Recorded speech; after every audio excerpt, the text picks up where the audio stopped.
வணக்கம் நண்பர்களே. மலேசியாவோட இமிகிரேஷன்லேருந்து ஒரு 2 நாட்களுக்கு முன்னாடி ஒரு அறிவிப்பு வெளியானது. என்ன அப்படின்னு சொல்லி பார்த்தீங்க அப்படின்னா, மலேசியாவில் டூரிஸ்ட் விசாவில் வந்தவங்க ஓவர் ஸ்டேவாக, அதாவது ஒரு ஓவர் ஸ்டேவானா அந்த விசா முடிஞ்ச பிறகு தங்கியிருந்தவங்க பார்த்தீங்க அப்படின்னா அவங்களுக்கு உண்டான அபராத தொகையில் சில மாற்றங்களை கொண்டு வந்திருந்தாங்க. என்னென்னு பார்த்தீங்க அப்படின்னா, இப்போ 30 நாள் விசா கொடுத்துருக்காங்க அப்படின்னா 30 நாள் முடிஞ்சு அதுக்கடுத்து 1வது நாள், ஸோ 31வது நாள் வச்சுக்கோங்களேன். அதாவது 31வது நாள். ஆனால் நீங்கள் அதில் கணக்குப்படி எப்படின்னா இல்லீகலாக தங்கியிருந்ததில் நம்பர் 1.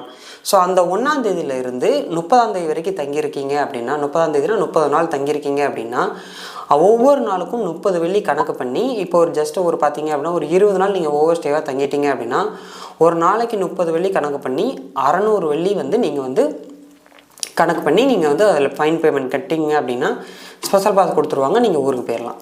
இது ஒரு திட்டம். அதாவது 30 நாளைக்கு ஒரு நாளைக்கு 30 வெள்ளின்னு கணக்கு பண்ணி ஃபைன் பேமெண்ட் பண்ணிங்க அப்படின்னா நீங்கள் ஊருக்கு போகலாம்.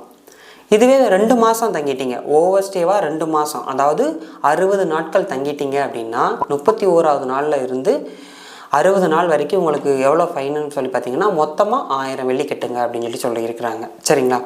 இதுக்கடுத்து பார்த்தீங்க அப்படின்னா ஒரு என்ன சொல்கிறது, 61வது நாள், அதாவது 3வது மாதம் ஓவர் ஸ்டேவாக நீங்கள் தங்கியிருக்கீங்க அப்படின்னா உங்களுக்கு கணக்குப்படி பார்த்தீங்க அப்படின்னா 2000 வெள்ளி ஃபைன் கட்ட சொல்கிறாங்க. அதாவது நல்லா பார்த்தீங்கன்னா மொதல் 1 மாதம் டூரிஸ்ட் விசா அது கணக்கு பண்ண வேண்டாம், அது லீகலாக தங்கியிருக்கிறது. இல்லீகலாக தங்கியிருக்கிறதுல மொதல் மாதத்துக்கு 30 நாளைக்கு ஒரு நாளைக்கு 30 வெள்ளி கணக்கு பண்ணி ஃபைன் கட்ட சொல்கிறாங்க. 2வது மாதத்துக்கு பார்த்தீங்க அப்படின்னா ஒரு நாளைக்குலாம் கணக்கு பண்ண மாட்டாங்க, அந்த 2 மாதத்துக்கு சேர்த்து மொத்தமாக 1000 வெள்ளிக்கு ஃபைன் கட்ட சொல்லிடுறாங்க. 3வது மாதம் அந்த கடைசி 30 நாள் தங்கியிருக்கீங்க ஓவர் ஸ்டேவா அப்படின்னா உங்களுக்கு ஃபைன் அமௌண்ட் 2000 வெள்ளி கட்ட சொல்கிறாங்க. ஸோ அந்த 2000 வெள்ளி நீங்கள் ஃபைன் கட்டினீங்கன்னா நீங்கள் டிக்கெட் போட்டு ஊருக்கு போய்கிட்டே இருக்கலாம் அப்படின்னு சொல்லி அவங்க சொல்கிறாங்க. ஆனால் ஃபைன் கட்ட போகிறப்பமே நீங்கள் டிக்கெட்டை போட்டு காட்டியிருக்கணும்.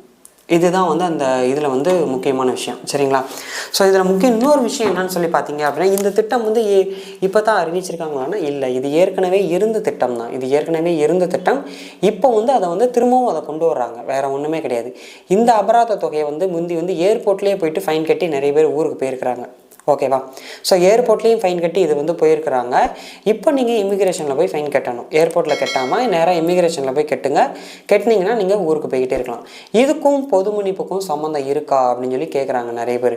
இல்லைனா அப்போ இதை ஸ்டார்ட் பண்ணால் பொது மன்னிப்பை நிப்பாட்டிடுவாங்களா அப்படின்னு சொல்லி கேட்குறாங்க. பொது மன்னிப்பை நிப்பாட்டவே மாட்டாங்க. பொது மன்னிப்பு அடுத்த வருஷம் ஏப்ரல் 2026 ஏப்ரல் வரைக்கும் இருக்குது. ஸோ அதனால் நீங்கள் அது வரைக்கும் நீங்கள் இருக்கிறவங்க அந்த 520 வெள்ளி ஃபைன் கட்டியே நீங்கள் ஊருக்கு போகலாம், எந்த பிரச்சனையும் கிடையாது. ஆனால் ஓவர் ஸ்டே ஆனவங்களில் முதல் 90 நாள் ஓவர் ஸ்டே விசா முடிஞ்சு 90 நாள் இருந்தவங்களுக்கு உண்டான அபராத தொகையில் மட்டும் மாற்றி கொண்டு வந்திருக்கிறாங்க. இது ஏன் இப்படி கொண்டு வந்திருக்கிறாங்கன்னு சொல்லி பார்த்தீங்க அப்படின்னா, நிறைய பேர் பிடிபட்டுக்கிறாங்க. அவங்களுக்கு பார்த்தீங்க அப்படின்னா கோர்ட்டில் அவங்கள சப்மிட் பண்ணி ஜெயிலில் போட்டு ஏகப்பட்ட பிரச்சனை இருக்குது. அப்போ எப்படின்னா அந்த பிடிபட்டுட்டாங்க, ஓவர் ஸ்டே ஆகி இந்த இதுலக்குள்ளே பிடிபட்டுட்டாங்கன்னா அவங்க ஃபைன் கட்டி ஊருக்கு போகலாம். அவங்கள கோர்ட்டில் ஏற்ற மாட்டோம் அப்படின்னு சொல்லிட்டாங்க. அவங்களே சொல்லிட்டாங்க, கோர்ட்டோட நடவடிக்கைகள் இல்லாமல் அவங்க நீங்கள் ஃபைன் கட்டி நீங்கள் போகலாம் அப்படின்னு சொல்லியிருக்கிறாங்க. அதனால் இருக்கிறவங்க பார்த்துருந்துக்கோங்க. ஸோ இதுக்கும் பொது மன்னிப்புக்கும் சம்மந்தம் கிடையாது. இதை பற்றி வேறு எதுவும் உங்களுக்கு தகவல் தெரியணும் அப்படின்னு நினச்சிங்க அப்படின்னா நம்மளோட வாட்ஸ்அப் நம்பருக்கு தொடர்பு கொள்ளுங்கள். மறக்காமல் நம்ம சேனலை சப்ஸ்கிரைப் பண்ணிக்கோங்க, நிறைய பேருக்கு ஷேர் பண்ணிக்கோங்க. நன்றி, வணக்கம்.